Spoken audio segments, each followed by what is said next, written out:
New video shows how a Como Connect bus suddenly caught fire. And we're live in Cosmo Park for the first Family Fun Fest of the year.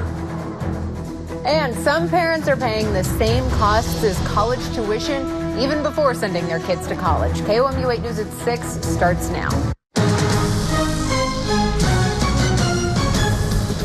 Here's what's happening right now. The Justice Department announced a short time ago it has named someone to oversee a federal investigation into possible coordination between Russia and the Trump campaign. Good evening, I'm Brittany Pieper. And I'm Jim Rick. Thanks for joining us. Former FBI Director Robert Mueller will oversee the investigation. Deputy Attorney General Rod Rosenstein appointed Mueller. This after AG Jeff Sessions recused himself from any involvement because he was a close Trump advisor during the election. We'll have more coverage on this story tonight on KOMU 8 News at 9 and 10. Como Connect is inspecting all its buses after one caught fire Monday. The manufacturer of Como Connect's electric buses looked at 2 vehicles so far. They haven't found any issues. The fire came from the rear driver's side wheel well. In this video taken from the bus, you can see the tire pop as the bus pulled up to the stop at Hinkson and William Street. The bus continued on to the next stop on William Street when it became apparent there was something burning under the bus. It appears from our initial observations that it was probably a brake that overheated and then caught that tire on fire.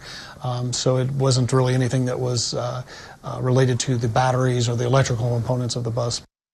Como Connect will get more information about the bus fire once the bus is inspected and repaired by the manufacturer. Como Connect bus routes will not be affected at this time.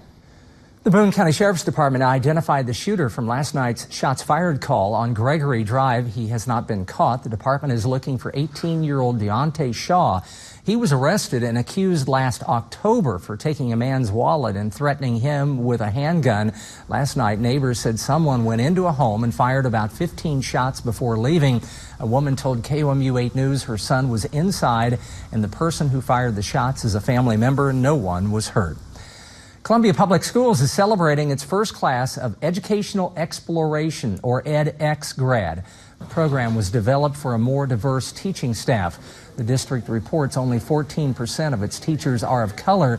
The new grads are offered full scholarships to Columbia College and Stevens College after completion of the program. It's no secret, child care is expensive. Boone County parents pay about the same amount they would for college tuition, according to a recent study. KOMU 8's Charnice Turner talked to a Columbia parent about balancing the cost. As Charnice mentioned, there is some relief as kids get closer to school age. The typical yearly cost drops to about $6,000 at 4 years of age. Several parts of our northern viewing area were under a tornado watch earlier today, and much of the state is still under a wind advisory. At its peak, about 1,000 Boone County residents experienced short power outages today. And that number has now dropped. Let's send it over to Tori for a check of the forecast. Clock hour. Let's send it over to Kenton Jewicki, who is live there at Cosmo Park. Hey, Kenton, how's it going? Tori, it's going pretty well out here. The wind's starting to die down a little bit, so that's some good news. There's a clipper. All right, Tori, thank you very much. Water, a risk for turtles? Coming up, how it could affect humans, too. A study suggests high exposure to a chemical found in mainly plastic items can be linked to developmental delays in children. A researcher with the Bond Life Sciences Center studied how developmental exposure to bisphenol can affect brain development in painted turtles. The study found turtles exposed to BPA had developmental and behavioral delays. The researcher said this behavioral discrepancy can also be found early in children. There indeed are a fair amount of behavioral problems, attention deficit disorders, aggression, and even potentially autism has been linked to early exposure to BPA. Rosenfeld recommends consumers buy glass items instead of plastic. What does the Columbia College softball team have in common with Florida? I'm pretty sure I know the answer. Sports is next. Coming up on KOMU 8 News at 10 o'clock, Target 8 investigates costly renovations at the Capitol. How much are the office upgrades costing you, the taxpayer? Plus, the future of Boone Hospital, how changes to its operation could impact your health care. Join us for KOMU 8 News at 10. Tori?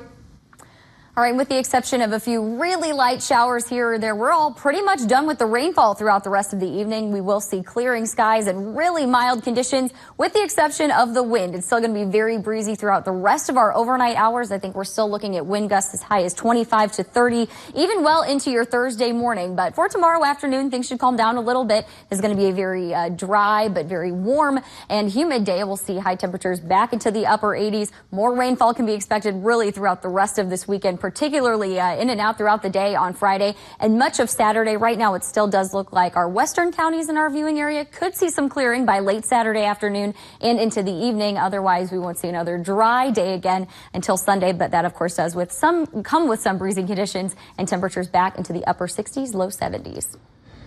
Congratulations to the Columbia College softball team. They breezed through those 3 games. They really did. I was there for 2 of the 3 games, and they look so strong. You know, they've had a great history and tradition. They've been to the national tournament so many times, haven't ever quite won it, but they've been really close, and this group is confident. And they were ranked 3rd in the country, but the number 2 team lost in its regional. So after Oklahoma City, the defending champ, Columbia is the next pick, so to speak, based on seedings. They've got a real shot. Exciting stuff. Yeah. All right. That's our time for now. Thanks for joining us.